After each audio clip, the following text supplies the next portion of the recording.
Corey, what's up?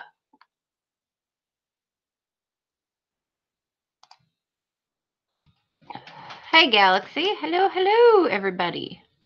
Hey, I'm on Google Hangouts streaming today. So if anybody would like to join me, let me know.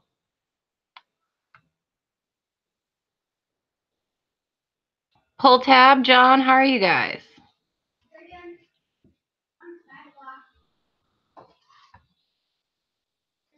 About to make dinner.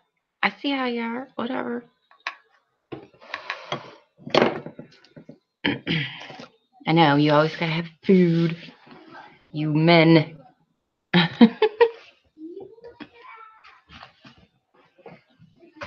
Hello, Robert. How are you? Oh, I'm glaring bad. We're gonna take those off. And my camera is kind of fuzzy, isn't it? I just got done eating, so if you need to eat, go eat. I can't really knock you for that. There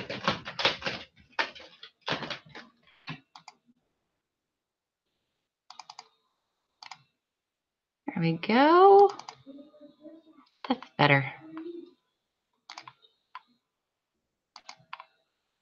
Much better. I just ate too. In fact, I just burped, excuse me. So I didn't have anything of real particular importance to talk about. I am on Google Hangouts, so if anybody wants to chat, stream live, you can do that. Otherwise, I don't know who's streaming tonight. And I know Lemon is supposed to, but I haven't heard back from him on if he is going to or not. Just kind of waiting to see if I get a notification or not.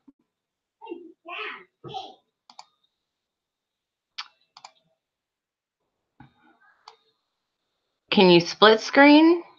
Yeah, when you're on Hangouts, it can pop different screens up.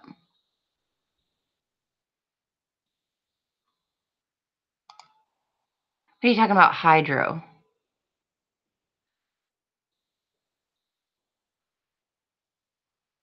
So I did. I know I'm supposed to keeping politics off of YouTube, but I kind of want to talk about something that I just heard. And it's a little on the frustrating side. Tell you how to do it, your game? All right, let me give you the link. Oh, you know what? I'm going to have to email it to you because I don't think you can get to it from the chat. Hi, Finders Keepers. Hydroconomist is streaming tonight. Okay. Yeah, I don't know who else is streaming. So, Robert, let me shoot you a quick email here. Give me just a momento to do so. New window. And Gmail. Oh, if I can, there we go. Oh no. Politics? That always makes for a good conversation, as long as everybody's respectful. I have no problems discussing it. I think it's funny when people get super mad about things, but I'm not talking like Trump stuff. That tends to get people all sorts of riled up and stupid. This is a little different. Hey, Mike, how are you? You want to Google Hangouts too?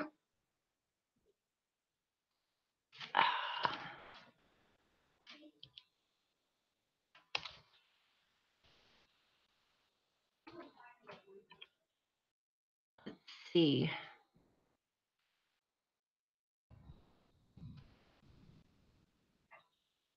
Oh, I got coin op giveaways. What is your email address, Robert? I am so sorry. I can't think of, or is it R. Lawson?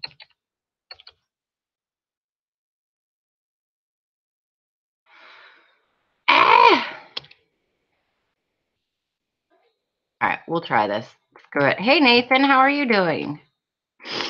Did you find anything good? Errors to you. That's what it is.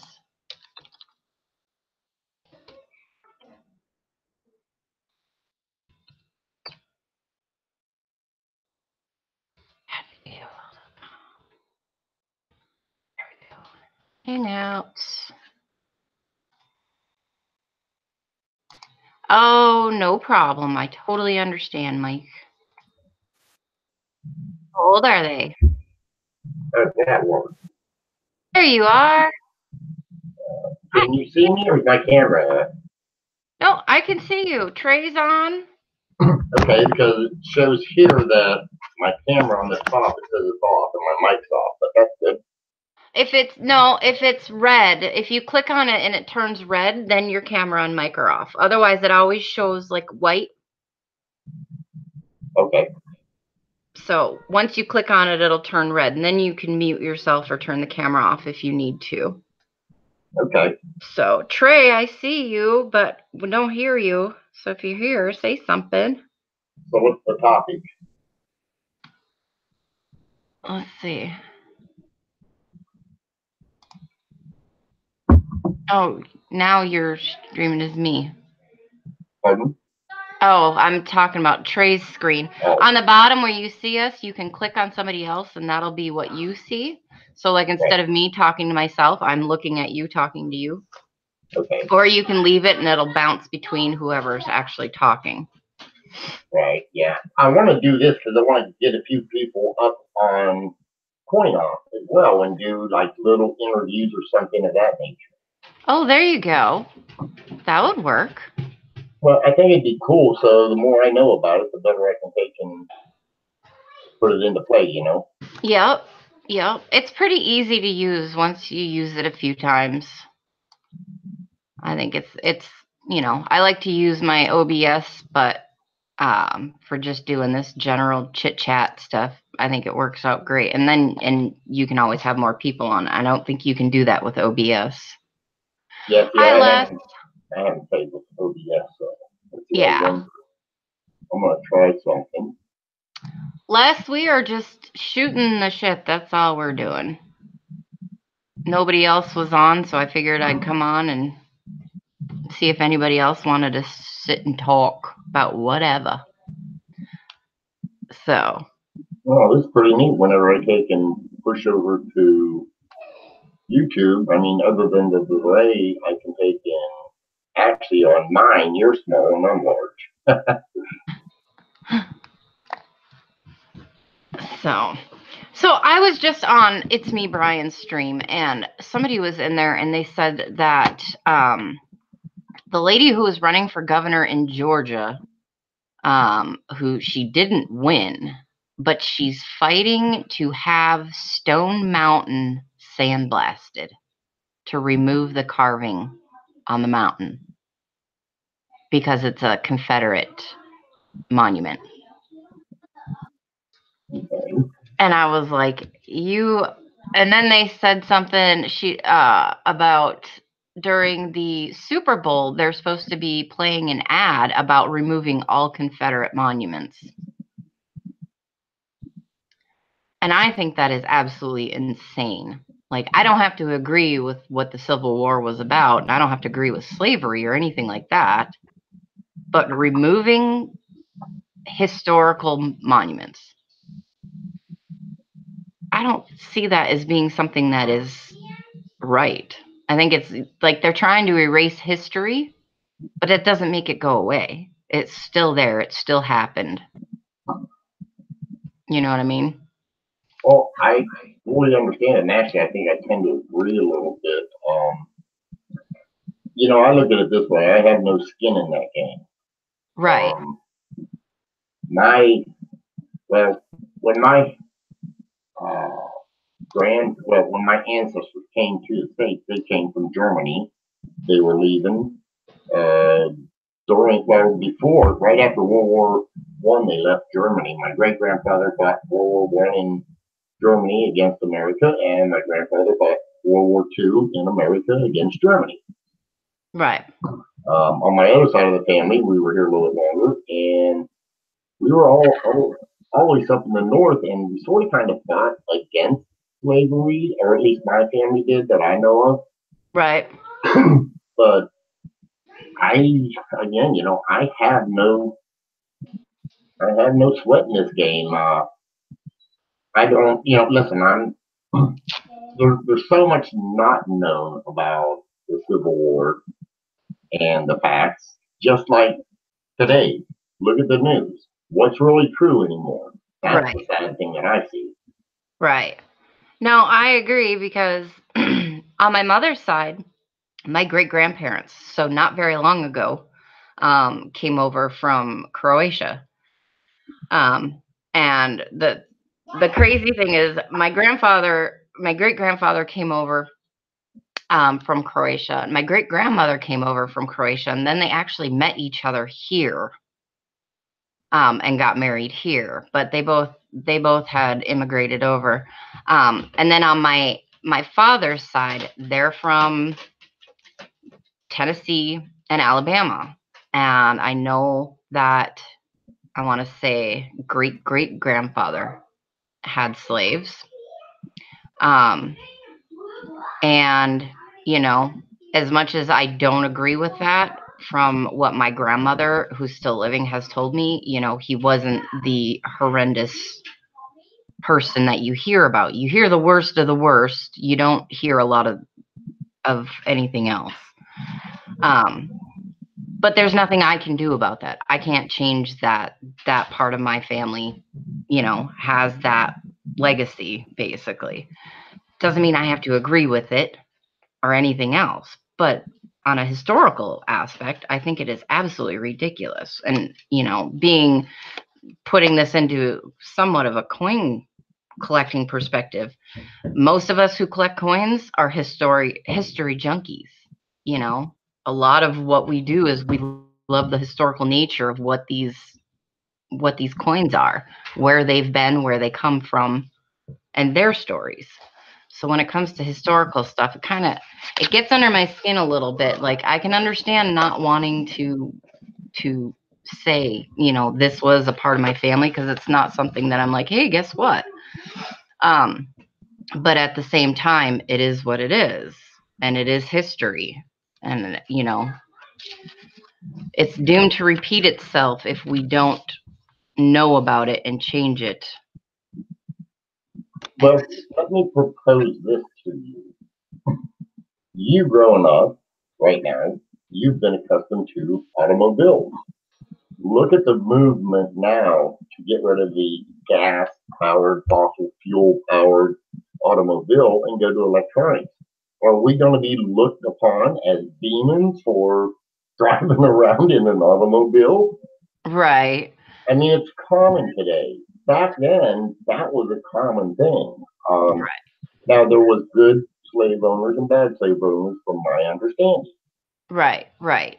So, and you can take that right up to what we're doing right here, right now. In 200 years, is this going to be the medium of, how you interact with people? Is it going to be something different?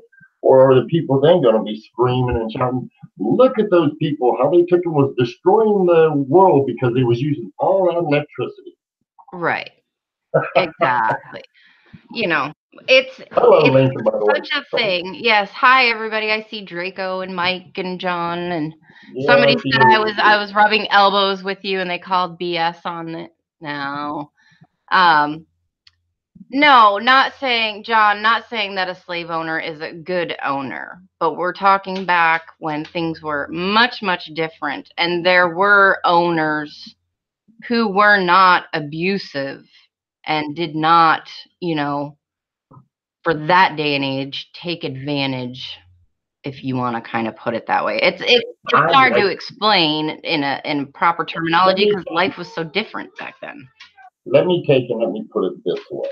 I've been a business owner a lot in my life. People work for me. I was working for John Q. Public.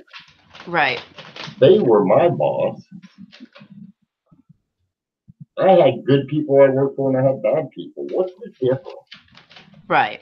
I In mean, this I day and age, use there is no difference. There So should not listen, be. so yeah, so don't try and, I'm sorry, don't try and belittle me because I said there was good slave owners and bad slave owners. Yeah, there was. But back then it was, I mean, today I look at it this way. Today we're all being manipulated because we're under a fiat currency and basically we're all indebted to the system. Right. Oh, What yeah. difference is that than being a slave? Yeah. No, I think in this day and age, there's so much division and divisiveness that, you know, we're on a path of destruction. There's no other way to put it. And this country is going to self implode pretty soon if something doesn't change. The whole world's about to implode. I mean, I've been sitting here saying, you know, we're headed for a revolution or World War III is going to happen at some point in time because there's just so much tension between everybody and everything. And it's almost I don't even know how you want to say it. It's crap. It's so much crap. Like I hate that I fear for my kids. I don't know what they're gonna have to deal with, what they're gonna grow up. You know, what kind of world is it gonna be when they're adults? I fear for my grandchildren. My children are all adults, and I truly fear for my grandchildren. You know, it's sad, but Praise Treasure makes a good point. Heck, we're almost $22 trillion in debt, and trust me, that's going to continue to multiply over and over. You think Oh you're not yeah, a slave to the system? You are sadly mistaken. right. We absolutely are. Every single one of us. Right, and If you're not, you know, even Trump is a slave to the system. He is just a puppet in the whole big show of government. That's all. And you know, there's only so much that we as a people can do, short of somebody standing up and calling for arms. And well, you know what? I took it. I was told this a long time ago. If you owe the bank $1 million, you got a problem. Now, if you owe the bank $100 million, the bank has a problem. right, exactly. Well, I've always asked, if we don't pay that $22 trillion debt, what happens? China's gonna be owning us pretty soon. China don't own what you think. Now, I'm going by the information that I've taken and done research on because a lot of this stuff, that's the one wonderful thing about the internet. You can do research. Right. They're selling almost all of their owning in the United States. They don't own as much as you think. At Oh, least okay. not as much. Here again, this is what I'm saying about misinformation on the internet, in the Well, news. I haven't looked that up in a while. I know a while back they had quite a bit of holding over here. They did. You're right. They did. Substantial amount. Thanks, Galaxy. Um, but oh yeah, you know what? I had to take a short break and yeah, to talk to Trey's Treasure or somebody so I can take it. I got in my new coin op T-shirt. Oh, did you? You Yep. are more than welcome to show them off. Okay. Um, Hold on, I'll be right back. okay. Trey, are you in here? You're just Uh, bouncing around.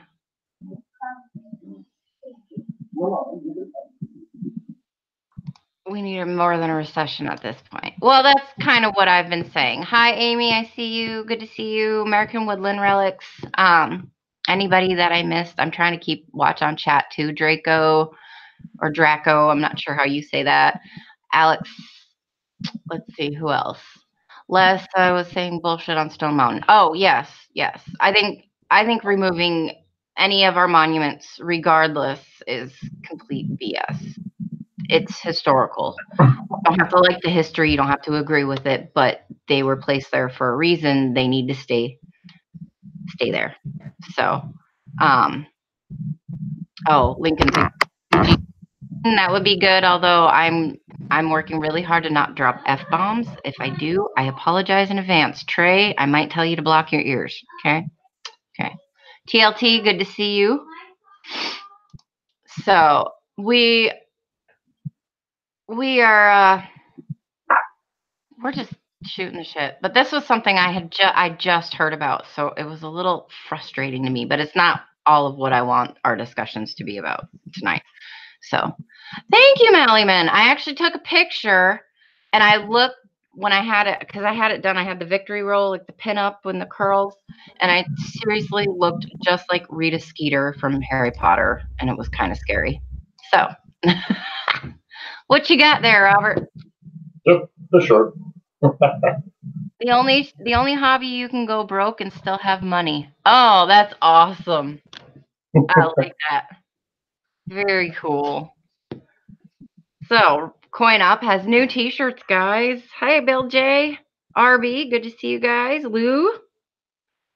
Hello, Les Wiley, James, Bill J. See a lot of them, RB area. See a lot of people on each. Yeah. Thank you guys for joining us. We're just having fun. All right. So, you want to practice interviewing? Ask me a question. I don't know what else to talk about right now. Okay. Les Wiley, take and go over to Coin Up whenever we're done here. Stay here, but whenever we're done here, go to Coin Up. We have it all over the place. Steve, you do the same thing. But let's see here, Amy. That's a good question. You're right. I do need to learn how to interview. And if I do that, I'll probably need to hang up, well, not hang up, but go to the Hangouts instead of looking at the YouTube because I'll get distracted by the comments. By the chat? Oh, okay. Right. So let's see here. You know what? Why not? Let's try a little bit. What is your primary interest in the hobby as far as the series? Well, obviously right now, it's Canadian large cents.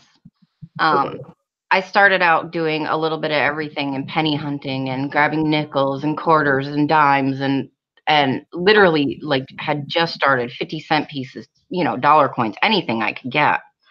And then as I was going through, I noticed I was getting really, really overwhelmed. On that Minecraft? Yes, I can. So Going to be right there. I went to. I'm streaming, honey. I went to the pawn shop because I don't have a local coin shop here. Hi. Hello. And then come to find out that he had some Canadian large cents in there, and they grabbed my attention right away. And I think I only picked up 2. One was a Victoria, and one was a King George. And I brought them home and started doing research, and I couldn't find anything that I wanted. Okay.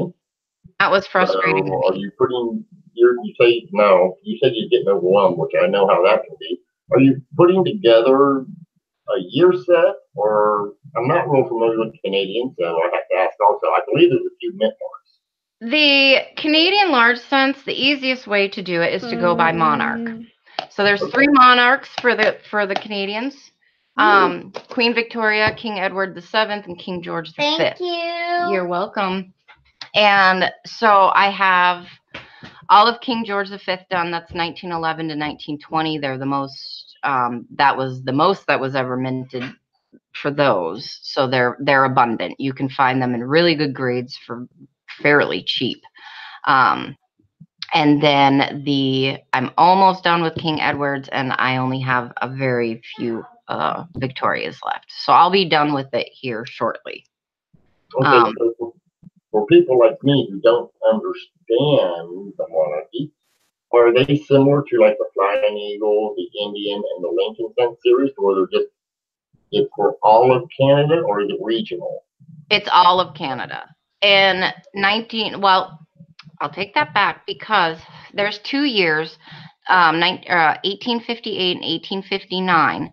Queen Victoria is on that. That's the first 2 large cents they made. And those were for Canada. However, Canada was not yet a dominion. It was still a province. So there were other large cents floating around. Prince Edward Island.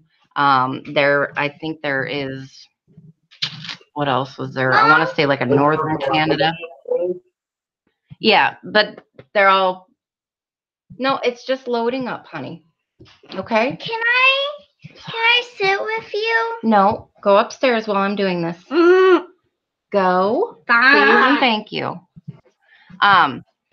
There are some other ones for provinces from back then. In 1876 is the next year of the Queen Victoria's, and that's after Canada became a dominion.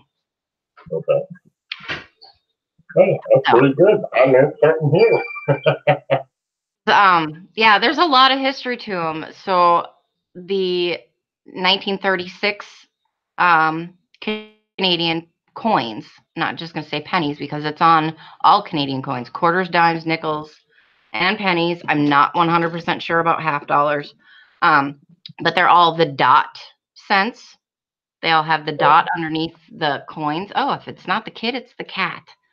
And that was because King Edward VIII had abdicated the throne in order to marry the woman who was she was American, she was previously divorced. And the monarchy was not good about that. And the rule was that you have to give up your throne. He chose to give up his throne. So, go ahead. Oh, was that the actor, I think? Wasn't she an actor? Or am I mistaken? I don't remember if she was an actress or not. She might have had ties to Hollywood or something. I don't remember. But it was a huge, huge ordeal between America and the UK of everything going on because she was American. She was marrying the King of England. I heard something about it, but it was, just one of those Canadian discussions or topics, and I never really do it. Yeah. So they didn't have coins made for King Edward VIII, and they were about to make coins for him. And since he abdicated the throne, all of a sudden they were like, what do? We have all these King George VI. We need to do something. Or, excuse me, King George V. We need to do something. And so they ended up using the remainder of the King George V coins that they had. They put dots on them and put some out for circulation. And then all of a sudden, everything was ready to go. And the next year happened. They already had the dies and stuff for King George VI. So then they tried to pull them all back, and some are still floating out there. There's a bunch that aren't very that are like I don't think the quarters are worth a whole lot of money. Those ones were okay, but the pennies are the big ones. I think the last one sold for almost $400,000. There's like 3 of them known to exist. So that's what that dot cents for. And then in 1947, which is still King George VI, is when the whole India thing happened. And I just say the India thing because I don't know. I have to read it, find out. But basically, he wasn't the emperor of India anymore. England had given them back their country or whatever. Probably after World War II, I would assume. And so those coins had to be taken. So there's dots and there's the maple leaves to kind of signify which is which. Right. Yeah, I do know the difference on those, and one's rarer than the other. I know that part. Yeah. That reminds me of in history when our country started, and they brought the first coinage actually has George Washington on it. It was these prototypes, and they presented it to George Washington, and he, from the readings that I've seen, he was, by today's standards, considerably upset, and he said, no, we are not a monarchy, we are a free country. No, he says, nobody, and they ended up making the law for the longest time that no human, only, it used to be in the Constitution that only the likeness of liberty or something else to be on our coins.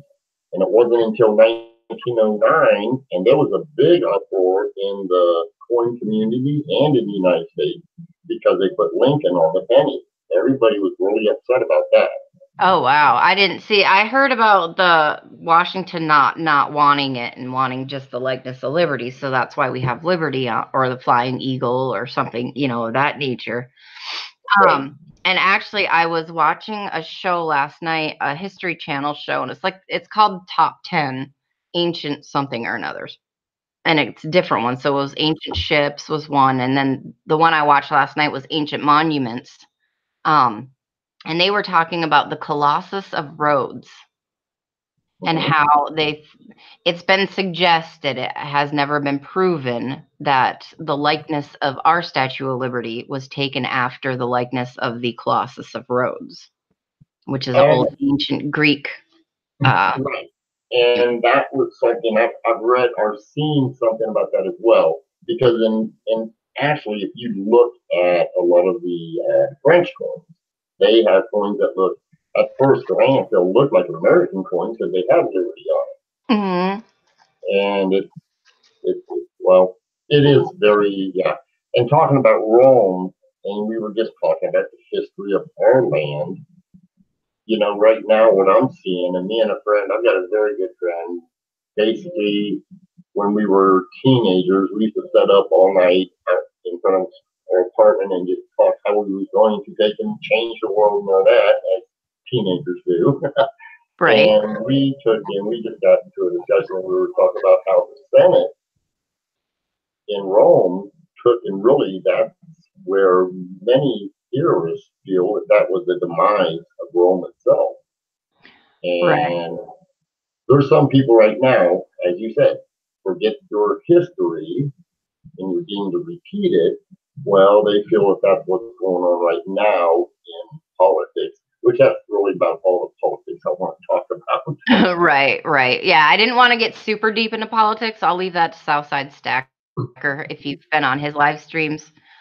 Oh, his live streams get really interesting. Last Sunday was one of the best live streams I've been on. It was entertaining, but it was sitting back and kind of watching how people react to each other and stuff. It was very telling. You know, that's true. If you cannot listen to an opinion and give a different opinion and be civil about it, I really have no desire to talk with you. You know, debating is an art for one, Right. but it's also, in my opinion, it's civil. It's what civility is. And you know, the form of debating, I'm either going to change your opinion, or you're going to change mine, or we're going to come to a mutual agreement, or we're going to agree to disagree. But it's going to be civil all the way through. Right. Which is the way that should be. Absolutely. Right. That's the way it should be. The way things are going now, that is not the way anything is these days. Well, you know, that's what we the people, it seems like, because look at the politics. I mean, and I'm not mentioning any names whatsoever, but there's people that are sitting there that are politics from both parties, not just one, and not just one person. But I'm sitting there watching them, and me and my daughter have had debates, and she's like, you know, well, this is what this president did back then. Like, no, he didn't. I lived it. You know, I know my history because I tend to pay attention to it. Right. And we're getting so much where people are letting their emotions run their debate as opposed to the facts. And facts really is what I think is important. Right, exactly. Well, and it's one of those things where nobody's ever really going to know unless you were actually there. So we were talking about 9/11. And I now remember exactly where I was. Where I was, what time it was, it was sad. It was horrible. To this day, I still cry about it. It was horrible. And we were talking about it. And of course, anybody who's, my age, maybe 10 years younger, they know where they were. They were in school, or they were out of school, or they were working, or, getting ready for work, whatever. And, my oldest son is 14, and we've talked about it. Mm-hmm. And all he gets is what they're teaching in school about it. And he has there's no emotion to him with it because he wasn't there. He doesn't know, he knows it was sad and it was horrible. But then he talks to me and he talks to his dad, and we're both like, that was basically our generation's JFK. Right. You're not ever going to truly know what it was like, what it felt like, or anything unless you're there. And it's the same. And that goes through, the 60s in Vietnam. My dad was a Vietnam vet. He spent a year in Vietnam. And the shit he had to deal with when he came home. And all he did was try to keep his butt safe and his friends' butt safe. And, he got Bronze Stars and he was the hero. And got pushed aside like he was a piece of junk. That's why I've got an uncle who served in Vietnam as well. And they were just doing what they were told by the government, by the masters. Yeah. And he went over there, and like you said, all he wanted to do was save his life. They give him the idea that you're doing it for a good cause. And that's why they use young men, because they're the most, the easiest to influence for a war machine. Right. Well, and in Vietnam, a lot of them were drafted. My dad was drafted. That was the last war that the draft was used. Right. And he was drafted. He had no say-so. It was you go or you go to prison. I was old enough to where when I turned 19, I had to sign up for the draft still. My number was never called, but I did sign up, and I kept I still have my draft paperwork from where I had to sign up, just the form. Yeah. They sent me back, and I still have it somewhere around the house because it said you must keep it on you 20, all your life or until we say so. And after I got old enough where I didn't have to worry about it, for some reason it just got put back, and I still have it. Pretty tattered because it was in my wallet. Right. Well, it's a nice historical piece to have, for your history and your family. I have a copy of my great-grandfather. His name was Leonard Snow Melton, and he fought in World War I. And I have the copy of his draft papers and his discharge papers, actually, from World War I. What, honey? Can I have something to eat? Yeah, go get a snack. Okay. Anyway, kids, gotta love them. Oh, yeah. So. It's illegal, but they can do anything else. Right. Oh, anyway, who else is in here? Amy, I see you guys talking. It's me, Brian. Good to see you. Lincoln. Hello, it's me, Brian. Jersey Detector. Hello, hello. You want a snack too? Well, you got to drive over to Michigan, and it's snowing again, so I don't know if you want to do that. It was snowing last night here, and it just flurried a little bit today, but it's supposed to snow all weekend. Yeah, we getting lake effect snow, and I keep getting updates saying it's going to stop at 7:20, and then no, it's going to stop at 7:40, and I'm like, why do you even bother? Just don't even try. I got family up around Lansing, things like that. I don't know. I know there's a few of them that are up in the suburbs up there. I just don't remember the names of them. Yeah.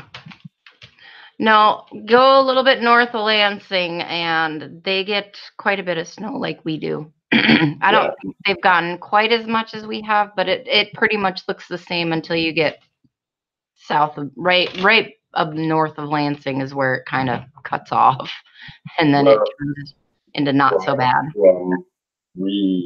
I was raised in a little town southeast of Cleveland, and we get a lot of snow. Yeah, lake effect snow. I'll get it out. Yeah. And Lincoln says you Yanks can keep the snow. That's all right, Lincoln. I'm going to be down there soon enough, sweating and complaining about the heat. Hey, Chef, how are you doing, Jeff? So, but yeah, back to coins. We kind of got off there. Yeah, as copies normally do. But yeah, the Canadians are really what after spending a couple of months of trying to figure my way around pennies and nickels and things. Those really caught my attention. That's what I've been mainly focused on completing set-wise. But I still go get boxes of pennies and go through them. But the more that I do it, the more that I'm learning, and the easier, the more how do you say it? The better I'm getting at picking out double dyes versus machining and things like that. You're training your eyes. What's that? I said you're training your eyes is what you're doing. Right, right. And the Canadians actually kind of helped with that because they're not technically called doubles. They're called repunches because they were made differently. So they were punched, not pressed, Right, right. But the defining features are basically the same. You're Right. still looking for your split serifs and things like that. So that really helped with me being able to pick out on pennies and stuff better. I still get some that confuse me, and I'm like, I really am not sure. I don't know. Well, the one that confused me the most when I was learning about double dyes was the 1909 DVD double dye. If you look at it, it does have the features of the split serifs, but it also has features of a machine doubling. So it was a little more difficult out of all the double dyes. I'll be honest, I probably turned away a dozen of them before I learned the difference because I always thought they were machine doubling, and I just put them back. Right. But as I got older, I learned them, and the best one I've ever owned was a MS-65. So, Well, there you go. Yeah, it's a learning process, and I've seen a few people post stuff and they're like, "Oh no, this is it," and it's like, "Yeah, no, it's not." You can't expect. It happens to a very, very, very, very few people where you're gonna find that one massive coin the first time you're hunting or the third time you're hunting. I've been doing it for a year, and the best I've found is I found the RPM or no, the DDO 005 on a 72D, which okay. it's a master hub doubling, and it's on a proof or not a D, a S. That's right. And I wasn't It's sure. on the PD and S, by the way. I've gotten many of them. Well, Yeah. I got a proof set and I accidentally busted the case. And so I had them all separated, in their own flips. And I was looking at the penny and I had to take pictures and send it to Ken. I'm like, please verify that I am looking at this right because I swear this is what this is. And so he looked at it and he was like, yep, that is master hub doubling. I'm like, yes, score. I got it right. Woo! Well, yeah, that's the whole idea. Master hub doubling in the double die process, or in the hubbing process, is the master hub will take and shoot off a lot of the working dies. So if you have a master hub that's doubled, you're going to get it on the PD and F because it's being shipped out to Philadelphia. Well, it's made in Philadelphia back then, and then it was shipped to Denver and to San Francisco, and they all ended up the same. It was so minor they didn't really say much about it. Right. Because I found some on D's, I don't know if I've found one on a 72 plane, but I have found some on the Denvers that look pretty much the same. And the 2 is always a telltale Yeah. sign. And the N and in I've found Yeah. is a really good one to see it on. The E and we is easy usually. It's really throughout the whole thing. And to me, when I see it, I know exactly what it is. But because it wasn't my first double die I ever found. My first double die was a 72 Denver. And I thought it was a 72 plane, but when I looked at the date, because I just looked at In God We Trust at first, and I found it to be a 72 Denver. And I think it was the number 2 double die for the 72 Denver series. So, yeah. No, I keep trying to look and learn, and I'm sure I've probably tossed a few good ones back that I had no idea. I had no I've clue. done it. It happens. Everybody's going to do that, I think, when they're starting. But I also, I don't expect to find those big, great ones. Now, do I want to? Of course, everybody wants to, but I don't expect it. I just expect it. It can happen to anybody. I mean, right. look at Megan Green. She found a 69S double die enrolled. Right. I mean, that's phenomenal. I don't know what that coin's worth today. I don't remember the grade, but I know it's worth in the 5 digits. Yeah. Um, what was the That's a one? good coin for a penny. Did Dustin just post it? The 99. It's a Clash Mule. Oh, the Mule, yeah, and A that Mule one. Clash. I'm friends with Ken Potter, and he wrote that he's going to do an article on that. And I tend to agree with him. I'm not certain that a mule die clash is the appropriate terminology, but this is one of the great things, in the variety and error field, you have had a debate going now for a good 75 years on defining a variety and an error. Right. And you can take two specialists and they can disagree. So it's just part of the hobby. And if you, for me, I am very lighthearted about it, and I have a lot of fun with it. But I took, I've told the story many a time that when I tried to submit and slab my first 52 proof Washington quarter that was a Superbird, they refused it. So it wasn't a variety. Now everybody slabs them. It was, I was just ahead of my time on that one. Right. So, Well, I want to be one of those that finds one and be ahead of my time. That would be, oh, that was me. Look what I did. but Yeah. you need to take and do like Jessica, and you should have bought some of them rolls because the 59s, I think she's got 4 or 5 she's sending to Wexler that she said she can't find. I said, there's a good chance you'll, be in the books as a discoverer on that coin. I said, and it's an Right. awesome feeling. It really is. Yeah. I have the only thing that I found on my on the Apostle Islands that PV had put on his site. I think he's gonna take it down or something. I'm not sure, but was the die chip on the rock. It was like it looks just like an extra rock sitting on the ledge.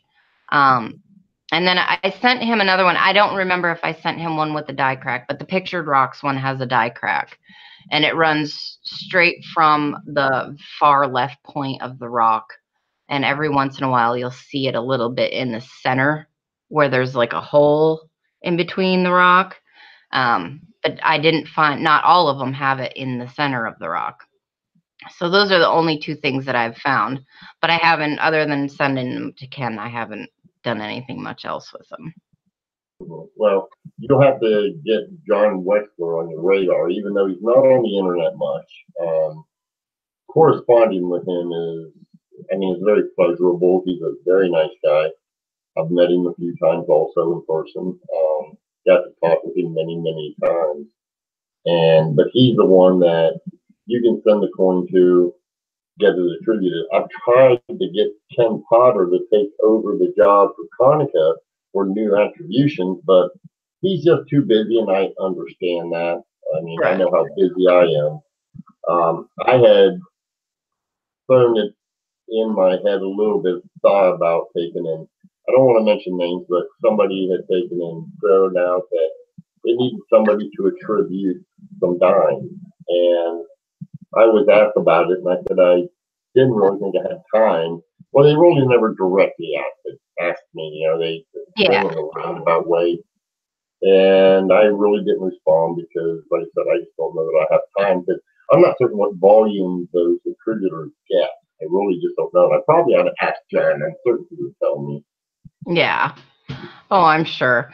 I would love to be able to figure out a way to get a job.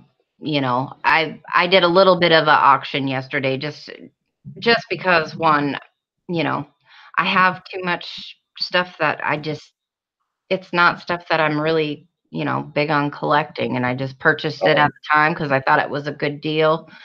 And we're going to be moving, so you might as well, dwindle my collection down just a hair. Obviously there's things that will never go anywhere, but yeah. So I did that. But it's and I had fun doing it, but it's definitely the selling part of it. I'm not a big salesperson. That's not my cup of tea. When I first started, I tell this story also a lot. I was told a long time ago, for all your purchases throughout the year, sell 10% of it at least every year. That way, you get an idea whether you're buying right or selling right. I mean, because you have to be able to buy right and sell right. Right. And if not, you can look and see where you are. The first 5 years I did it, I was on the losing side. Now, I mean, I was doing construction and it was a hobby, but Right. still, I wanted my hobby to be, something for retirement was my thought.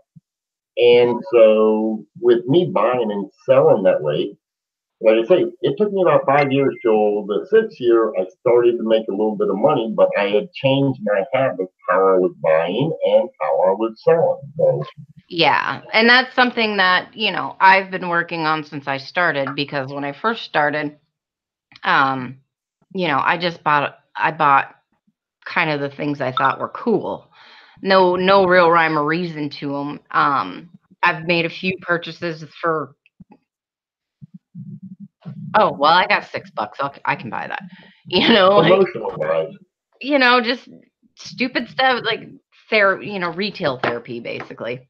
But no, I don't do it a whole lot. But then I was sitting there looking at it going, okay, I've been doing this for a year. What can I do? And I had a bunch of Canadian large cents that I don't need. I just had a ton of doubles and triples, and my book is almost full. Now, short of ones that in time, I would like to be able to afford the really nice specimens, but those would be slabbed. They wouldn't go in my book. So the book is just there for me feeling like I completed it and they're decent coins.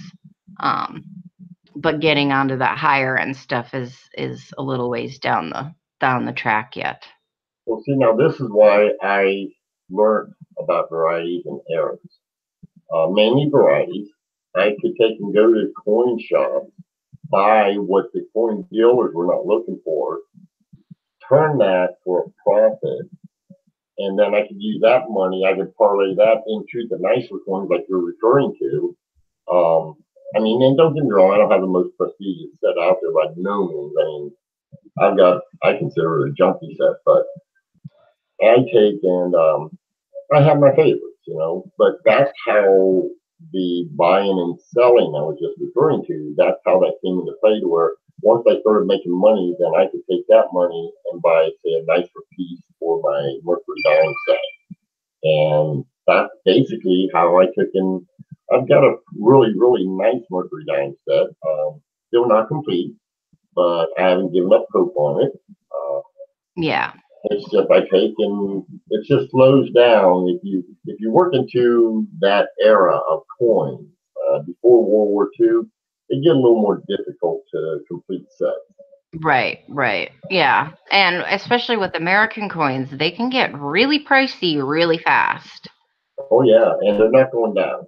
Right. Um, 10 P said it best. Key coins are always on sale. that is true.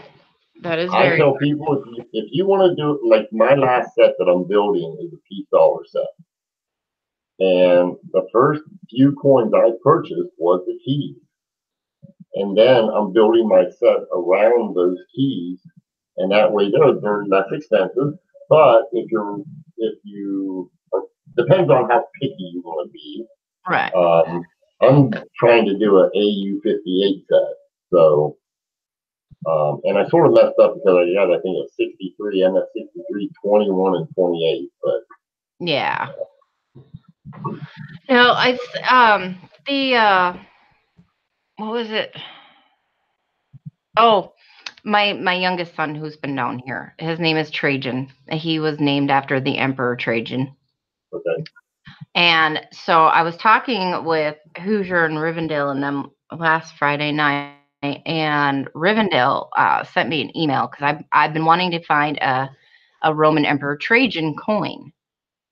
So you can find them for fairly cheap.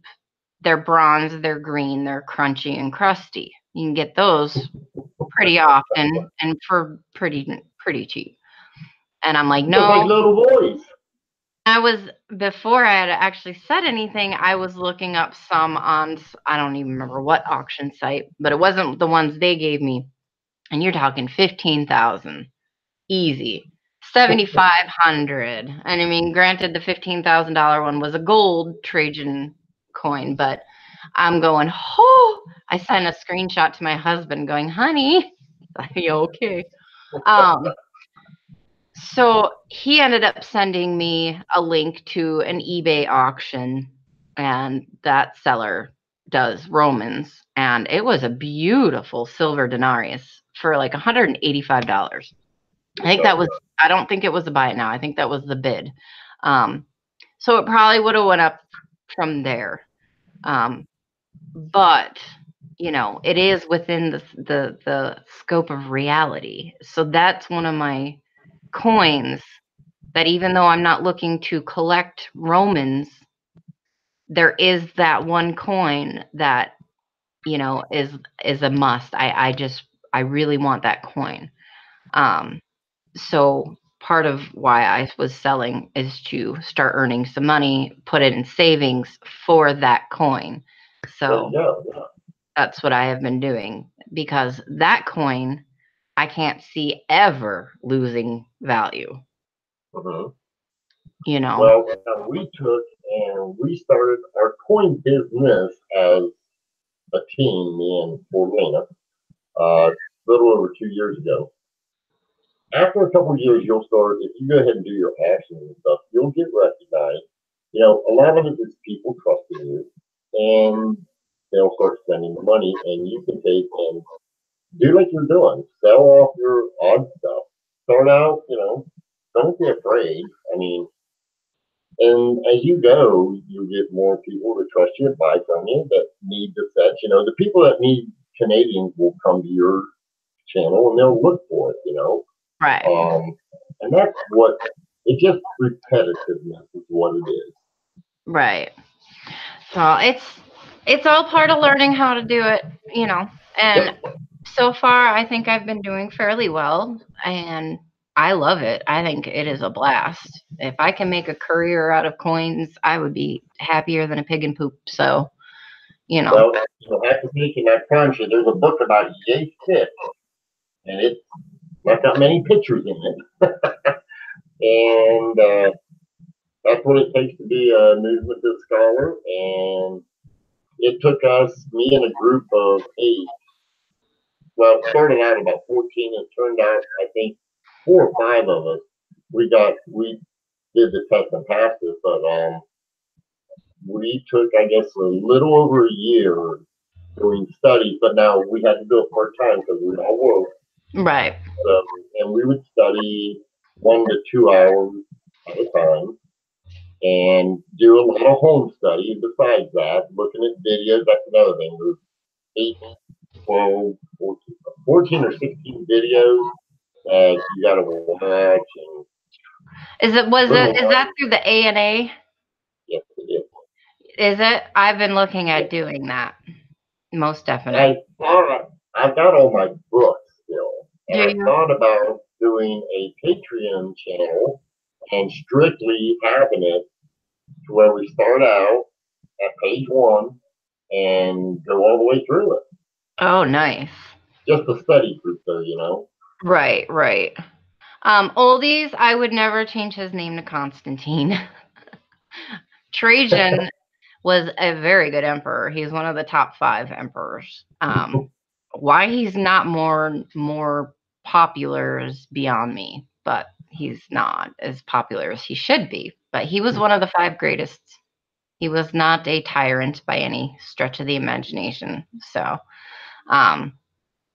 yeah, he was very good. And the reason he is named Trajan is because when I was pregnant, me and Rainer, my middle son, were watching a history show on the Roman emperors, and Rainer heard the name Trajan and said, "Mom, I really like that name." And I said, "You know, I really do too. That's a cool name." I had never heard of him before. And so I called my husband and asked my husband, "What do you think of this name?" Because we couldn't come up with an agreement on names. And he goes, "I really like that." There you go. So effectively, Rainer, his brother, named him, picked his name. That's good. That's neat. That's a nice story. Yeah, but then we started reading up on the Emperor Trajan, and yeah, he was a pretty cool cat. So It fits them. The only thing is we had to change the spelling because it's Trajan, which is a little too close to Trojan. So we got a lot of jokes about, you know, if my husband would have used the Trojan, we wouldn't have Trajan and yada, yada, yada. So I was like, you know, I think just to be on the safe side when he goes to school, we're going to change the spelling up a little bit. That's what we'll do. So we changed the last A to a Y. Oh, okay. So make it not so recognizable as Trojan. Oh, if he's the next future president, Lord help us all. Actually, he probably would be a good president. He's stubborn, demanding, and wants it done now. He heard that microwave go off. Mom, dinner's ready. Can I get it out of the microwave? Is that can we do that? I mean, he definitely takes the role of emperor in this house. Dinner. Okay, well, Amy, I'm gonna have to get off of here. Well, that's fine. I'm gonna go. I need to use the restroom anyway. But thank you for joining me and chatting. Well, thank you. I appreciate it. It gives me a little bit of experience here knowing how to do this. Yes, absolutely. It's pretty easy. It's kind of fun. I definitely have to learn about it. So, and yeah, I was going to ask you about the ANA courses because I was looking into those. So I'm glad you said something about it. I will take in. I was actually going to go on a little bit today just to show off the T-shirt that I got, and I was going to just do a quick Q&A. I may do it later. No. If I do it later and you come on my channel, I'll try and go in a little bit more detail about it. Okay, that'd be awesome. Yeah. Can I have it? You have a nice evening, Lincoln. Everybody else out in the chat, you have a good evening too. Hold on. I'm going to hang up here, and I will All right. talk to you another time. Thank you, Robert. Thank you. I know. Bye. All right, guys. Thank you all very, very much. Oh, there I am again. Hey, and hello, Mr. Emperor over here. Wait. I'm on this side, and that guy is on this side. I know that guy. This one right here. So we are gonna get off here ourselves. I'm not sure who else. And Corey said the hydroeconomist is streaming tonight. Other than that, off the top of my head, I don't remember. So I'm sorry and I apologize. I haven't heard back from Lemon. Hopefully he'll show up. And we'll know he's all right. But yeah, other than that, I will definitely probably see you guys around here in just a little bit. So thank you for joining me and chatting with us. And I hope you guys had fun, and we will talk to you all later.